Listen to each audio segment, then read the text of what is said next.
সংবাদে আপনাদের স্বাগতম। শুনছিলেন শিরোনাম, এবারে বিস্তারিত। রাষ্ট্রপতি মোহাম্মদ শাহাবুদ্দিনের সঙ্গে সৌজন্য সাক্ষাৎ করেছেন সেনাবাহিনীর প্রধান জেনারেল ওয়াকারুজ্জামান। সেনাপ্রধান শনিবার সকালে বঙ্গভবনে যান বলে আশ্বাস দেন। রাষ্ট্রপতির প্রেস সচিব মোহাম্মদ জয়নাল আবেদিন পরে বলেন, সাক্ষাৎকালে সেনাপ্রধান বাহিনীর সার্বিক কার্যক্রম সম্পর্কে রাষ্ট্রপতিকে অবহিত করেন। রাষ্ট্রপতি ও সশস্ত্র বাহিনীর সর্বাধিনায়ক মোহাম্মদ শাহাবুদ্দিন বলেন, সেনাবাহিনী দেশের মানুষের কল্যাণে এবং জানমালের নিরাপত্তা প্রদানে প্রশংসনীয় ভূমিকা পালন করে। রাষ্ট্রপ্রধান আশা করেন আগামী দিনে প্রাকৃতিক দুর্যোগসহ দেশ ও যে কোনো প্রয়োজনে সেনাবাহিনী জনগণের পাশে থাকবে।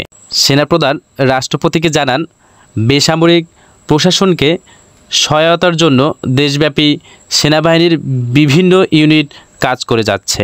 সেনাবাহিনীর প্রধান জেনারেল ওয়াকারুজ্জামান সবশেষ গত 9 সেপ্টেম্বর রাষ্ট্রপতি মোহাম্মদ শাহাবুদ্দিনের সঙ্গে সৌজন্য সাক্ষাৎ করেছিলেন। সেনাপ্রধান বলেন, আমরা মাঠে আছি, নির্ভয়ে পূজা মণ্ডপে যাবেন।